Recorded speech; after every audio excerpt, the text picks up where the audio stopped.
ตายแล้วมึงอุ้ยหันหลังยุกินยุหันตีฮะหันหลังหันหลังพาไปดูไถกูคือกันหัวดำเลย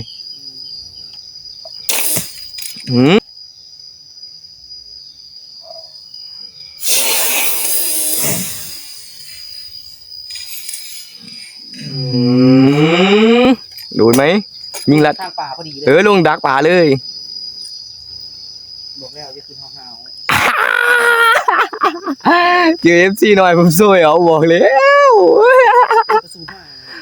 อย่าบ่เอาอีกว่าบอกแล้วเย็นไว้กูนี้มันขึ้นไหลอยู่ได้นอนเนาะถือว่ามันขึ้นไหลอยู่ได้ใส่เลย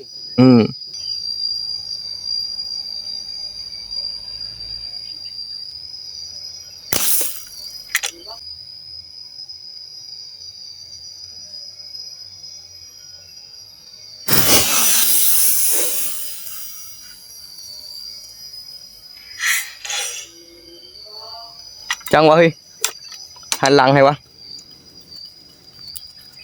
ขึ้นอยู่แล้วท่านผู้ชมแต่ว่ามันขึ้นหันบ่โดนปะบ่หันแบนให้วะ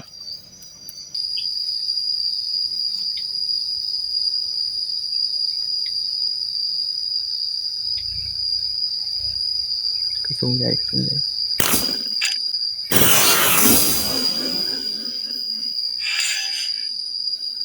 โดน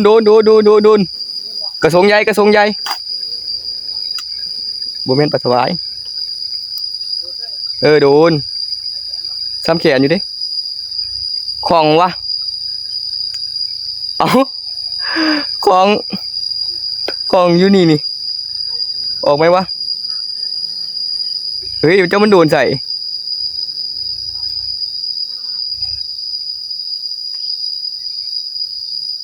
ออกไหมวะออกอยู่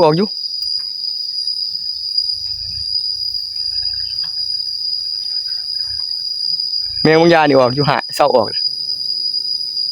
อุ้ยดูแล้วท่านชมเลยขึ้นมานี่วิวหัววาบขึ้นมาเลยมาอยู่บ่เฮ้ยบ่แม่นปลาคอกใดบ่มีลูกเลยพูหัวขึ้นมาตัวหนาเลยวะคือจังว่าสงสัยอยู่หาคอกอยู่แต่ว่าบ่เห็นคอกวะบ่ชมมือใหญ่เครื่องโลได้ดูแพเขา